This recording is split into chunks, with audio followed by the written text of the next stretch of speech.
उसके बाद आप यहाँ देख सकते हैं प्लान ऑफ द स्कीम कि इस म्यूचुअल फंड का प्लान क्या है। ये सारा डिटेल आप खुद से भी पढ़ सकते हैं। जैसे कि यहाँ पे दिया गया कि ये रेगुलर प्लान है और इसका डायरेक्ट प्लान भी होगा। तो रेगुलर प्लान क्या है और डायरेक्ट प्लान क्या है। अगर आप रेगुलर प्लान से आप इन्वेस्ट करते हैं तो आपको उस फंड के मैनेजमेंट को आपको अपने रिटर्न का कुछ हिस्सा देना पड़ेगा। जनरली किसी भी म्यूचुअल फंड में इन्वेस्ट करते समय आपको एक बात ध्यान देना चाहिए कि वो डायरेक्ट म्यूचुअल फंड हो, वो रेगुलर ना हो। जनरली आपको किसी भी म्यूचुअल फंड में इन्वेस्ट करने से पहले यह हमेशा ध्यान देना चाहिए कि वो म्यूचुअल फंड जो है वो डायरेक्ट प्लान हो, रेगुलर प्लान ना हो, नहीं तो आपको अपने रिटर्न का अच्छा खासा हिस्सा मैनेजमेंट को देना पड़ जाएगा। उसके बाद यहाँ पे आप देख सकते हैं ऑप्शन। यहाँ पे ये म्यूचुअल फंड कैसा है, जैसा कि आपको हम पहले ही बता चुके हैं कि म्यूचुअल फंड अलग अलग तरह के होते हैं, जैसे कि growth fund, dividend yield scheme और डिविडेंड पे आउट, इस तरह का। यहाँ पे आप देख सकते हैं कि कौन कौन सा फंड है। ये ग्रोथ फंड भी है, ये डेली पे आउट इनकम डिस्ट्रीब्यूशन कम कैपिटल विदाउट ऑप्शन है, मतलब कि आप इसमें डेली जो आपका रिटर्न बनेगा वो आप पे आउट कर सकते हैं। डिफ़ॉल्ट में तो आप देख ही सकते हैं कि ये ग्रोथ फंड है। इसी तरह आपको बहुत सारा जानकारी इस SID में देखने को मिल जाएगा। और यहाँ पे लिखा गया है minimum investment amount for each option, मतलब कि आप इसमें कितना पैसा से इन्वेस्टमेंट शुरू कर सकते हैं। तो यहाँ पे लिखा गया है कि आप मिनिमम इन्वेस्टमेंट आप 5,000 से शुरू कर सकते हैं और उसके बाद उसके मल्टीपल में आप कितना भी कर सकते हैं, जैसे कि 5,000, 10,000, 15,000, 20,000 एक्सेट्रा। उसके बाद ये ज़्यादा मतलब की जरूरत है नहीं, तो आपको हम आगे लेके चलते हैं। यहाँ पे आप देख सकते हैं कि रेगुलर प्लान में क्या है और डायरेक्ट प्लान में क्या है। तो यहाँ पे आप देख सकते हैं कि रेगुलर प्लान में क्या है और डायरेक्ट प्लान में क्या है। इसका फेस वैल्यू मतलब कि सभी प्लान के लिए बराबर है, मतलब कि जिस समय इसका लॉन्च हुआ था उस समय इसका फेस वैल्यू 1,000 रुपये था, जितने भी म्यूचुअल फंड है सभी म्यूचुअल फंड के लिए। यहाँ पे आपको अदर हाईलाइट देखने को मिल जाएगा, जैसे कि mutual fund sponsored by Tata Sons Limited, मतलब कि इस म्यूचुअल फंड को टाटा म्यूचुअल फंड ने स्पॉन्स किया है, and Tata Investment Corporation Limited, मतलब कि इस तरह के बेसिक जानकारी का आप खुद ही पढ़ सकते हैं। उसके बाद ये जो है इंट्रोडक्शन ऑफ रिस्क फैक्टर, ये बहुत ही ज़्यादा इंपॉर्टेंट है। यहाँ पे आप देख सकते हैं स्टैंडर्ड रिस्क फैक्टर। देखिए म्यूचुअल फंड कोई सा भी हो उसमें कुछ ना कुछ रिस्क तो होता ही है। जैसे कि अगर इक्विटी म्यूचुअल फंड है तो मार्केट रिस्क, डिफॉल्ट रिस्क रहता है, और अगर डेट म्यूचुअल फंड है तो लिक्विडिटी का रिस्क, आपने जो पैसा इन्वेस्ट किया है उस पर टाइम टू टाइम इंटरेस्ट पे कर पाएगा या नहीं, या जो पैसा आपने इन्वेस्ट किया है वो आपको रिटर्न कर पाएगा या नहीं, एक्सेट्रा।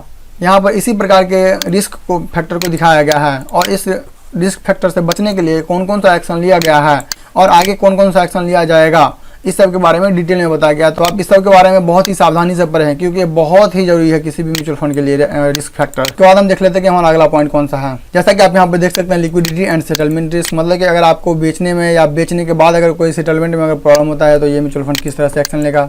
उसके बाद आप देख सकते हैं इन्वेस्टमेंट रिस्क, ये म्यूचुअल फंड को कहाँ इन्वेस्ट किया गया, अगर वहाँ कोई प्रॉब्लम होता है तो क्या लिया जाएगा। तो देखिए बहुत सारे बेसिक इन्फॉर्मेशन आपको यहाँ पर मिल जाएगा, बस आपको पढ़ने की ज़रूरत है। हम इंडियन में यही तो एक खासियत कि हम पढ़ना नहीं चाहते हैं, लेकिन आप पढ़िए। यहाँ पे आप देख सकते हैं सिक्योराइज्ड डेट, मतलब कि वैसा डेट जो सिक्योर है, risk associate with securities debt, liquidity risk, limit resources and credit risk, bankruptcy risk. अगर ये कंपनी बैंकक्रप्ट हो जाता है, दिवालिया हो जाता है तो ये क्या करेगा, ये आपके फंड के साथ क्या होगा, ये सारा डिटेल में आप यहाँ पे पढ़ सकते हैं। मतलब कि ये तो आपको प्रॉब्लम था, लेकिन आप यहाँ पे रिस्क कंट्रोल को पढ़ सकते हैं कि क्या क्या कर सकता है ये कंपनी। जैसा कि आप यहाँ पर देख सकते हैं कि risk control for securities debt, यहाँ पे हर एक पॉइंट को बहुत ही केयरफुली आप पढ़ें। यहाँ पे हम देख लेते हैं इन्फॉर्मेशन अबाउट द स्कीम, ये हम स्कीम के बारे में कुछ इन्फॉर्मेशन हम देख लेते हैं, जो कि है हमारा 14-16। चलिए हम चलते हैं PDF में।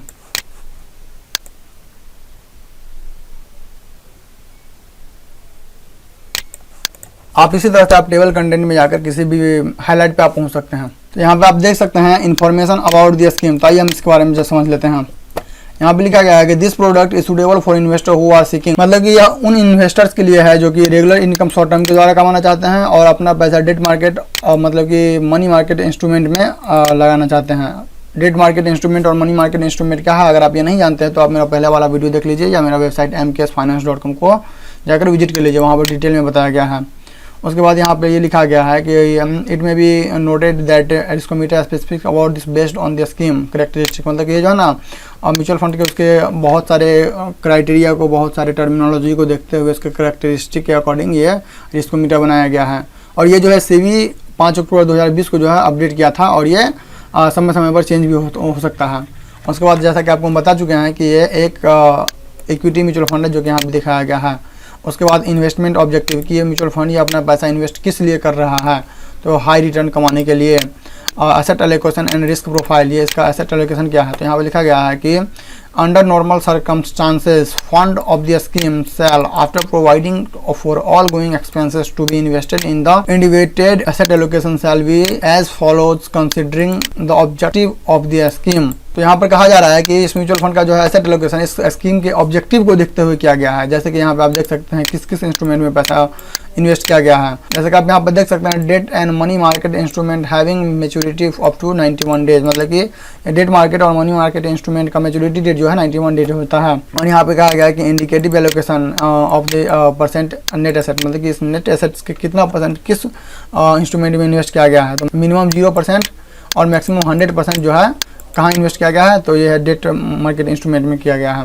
और इसका रिस्क प्रोफाइल क्या है, तो लो टू मीडियम है, मतलब लो और मीडियम के बीच में है। तो आप यहाँ पर देख सकते हैं कि कुछ सेबी का जो है सर्कमस्टांसेस है जिसे क्या फॉलो करना पड़ेगा, तो आप इसे भी डिटेल में पढ़ लीजिए। यहाँ पर उसके बाद एक्सप्लेन किया गया है, बहुत सारे फैक्टर को एक्सप्लेन किया जाता है। उसके बाद आप यहाँ पे देख सकते हैं the scheme will also invest the following instrument subject to following restrictions. यहाँ पे आप देख सकते हैं पेज नंबर 17 में दिया गया है where will the scheme invest, मतलब कि ये जो स्कीम है वो अपना पैसा कहाँ कहाँ इन्वेस्ट करेगा, जो कि अभी हम देखें अपना पैसा कहाँ कहाँ इन्वेस्ट करेगा। तो Tata treasury will, Tata short term, ये बहुत सारी जगह अपना पोर्टफोलियो को डाइवर्सिफाइड करता है। तो आप इस सब को थोड़ा सा एक झलक भी आप देख लें तो अच्छा रहेगा। अगला है हमारा इन्वेस्टमेंट स्ट्रेटजी कि ये किस हिसाब से अपना पैसा को इन्वेस्ट करेगा, तो इसी 17वां नंबर पेज में ही दिया गया है। हम देख लेते हैं कि इन्वेस्टमेंट स्ट्रेटजी कहाँ है। तो आप यहाँ देख सकते हैं where will the scheme invest money market instrument like commercial paper, certificate of deposit, reserve, repo in government security, tri party, repo on CCIL platform with government security as collateral, short term deposit, treasury bill and short term debt instrument etcetera issued by various corporate government, state, central and public sector undertaking. मतलब कि ये जो commercial paper, certificate of deposit और reserve, repo in government, मतलब कि ये सारा का सारा जो है वो कौन लॉन्च करता है, तो वो इनके कहने का मतलब कि कोई भी लॉन्च करे, चाहे तो कि वो कोई कंपनी लॉन्च करे, या तो कोई गवर्नमेंट लॉन्च करे, या तो किसी पब्लिक सेक्टर से उठाया जाए तो भी चलेगा, ये उसमें इन्वेस्ट करते हैं। मतलब कि ये सब इनका पॉलिसी है कि ये कहाँ कहाँ अपने पैसे को कन्वर्ट करना चाहते हैं या नहीं चाहते। तो मेन मेरा पोर्शन यही था, आप इस सब को भी आराम से डिटेल में पढ़ सकते हैं। उसके बाद आता है द इन्वेस्टमेंट स्ट्रेटजी। इनके कहने का मतलब है कि ये किस स्ट्रेटजी से अपना पैसा इन्वेस्ट करेगा। जैसा कि यहाँ पर लिखा गया है कि the scheme would invest in debt security of company, मतलब कि सबसे पहले ये डेट इंस्ट्रूमेंट में अपना पैसा इन्वेस्ट करेगा based on various criteria including sound professional management. ये अपने अलग अलग बहुत सारे क्राइटेरिया को देख कर अपना पैसा इन्वेस्ट करते हैं और साथ ही प्रोफेशनल मैनेजमेंट के अकॉर्डिंग ही पैसा इन्वेस्ट करते हैं। और उसके बाद लिखा गया ट्रैक रिकॉर्ड, अपने उसके पास्ट हिस्ट्री को ट्रैक करते हैं। इंडस्ट्री सिनेरियो, मतलब कि उस इंडस्ट्री के जो है ग्रोथ प्रोस्पेक्टस, लिक्विडिटी और सिक्योरिटी सबको बहुत सारे फैक्टर को देख के ही इन्वेस्ट करते हैं। इनके कहने का यह मतलब है कि ये मैनेजमेंट जो है अच्छे क्वालिटी के कंपनी को एक एवरेज ग्रोथ वाले प्रोस्पेक्टस के अकॉर्डिंग उस कंपनी को पहले छांटते हैं और उसका जो है पहले यील्ड, सिक्योरिटीज़, कॉन्सर्ट, इन्वेस्टमेंट, इस सारे फैक्टर को देखते हैं। उसके बाद ही यहाँ पे जो है इन्वेस्टमेंट ग्रेड निकालते हैं उस सिक्योरिटीज़ का। यहाँ पे बोला in case of debt instrument that are related to specific probable AMC board of trustee will be taken of the government. मतलब कि अगर ये जब ये डेट इंस्ट्रूमेंट में इन्वेस्ट करते हैं तो उस सॉवरेन बॉन्ड का और जो उनका अपना डेट इंस्ट्रूमेंट होता है उस सब का ट्रस्टी को चेक करते हैं। गवर्नमेंट सिक्योरिटी जो है उनका ट्रस्टी कैसा है, मतलब कि अगर ये सारे फैक्टर उनके क्राइटेरिया के अंदर नहीं आते हैं तो उसमें वो इन्वेस्ट नहीं करते हैं। उसका बेसिकली डेरिवेटिव जो है एक हेजिंग टूल है, लेकिन आज ट्रेडर डेरिवेटिव में बहुत ज़्यादा ट्रेडिंग करने लगे हैं। तो ये कह रहा है कि डेरिवेटिव में जो है सेबी का जो रूल बना हुआ है सेक्शन C, उसको रिस्पेक्ट करके ही उसमें काम करते हैं। वो भी किस लिए, तो asset allocation and risk profile को देखते हुए, ना कि उसमें वो इस पर मतलब कि सट्टेबाजी करते हैं। जैसा कि आप यहाँ पर देख सकते हैं बहुत सारे एग्जांपल से समझाया गया है। जब आप इस पूरे SID को डिटेल में पढ़ेंगे तो आपको बहुत सारा चीज़ आपको समझ में आएगा। एग्जाम्पल A, एग्जाम्पल B, बहुत सारी चीज़ को यहाँ पर समझाया गया है। उसके बाद जो आपको हम बोले कि हेजिंग टूल है, तो किस तरह से हेज किया जाता है, इस सबको आप डिटेल में देख सकते हैं एक कैलकुलेशन के साथ। उसका मतलब कि कैसे क्या है सारा बताया गया है। उसके बाद आप देख सकते हैं फंडामेंटल एट्रीब्यूट्स।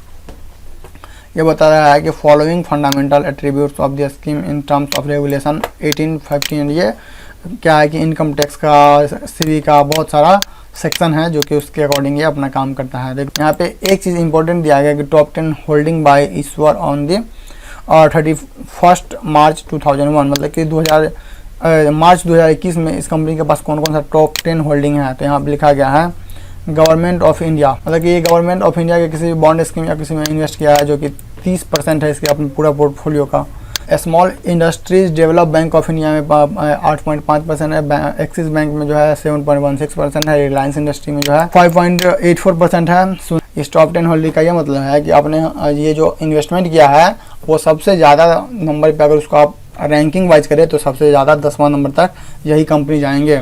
इस तरह से आप किसी भी म्यूचुअल फंड का आप अच्छे से एनालिसिस कर सकते हैं, वो भी SID का।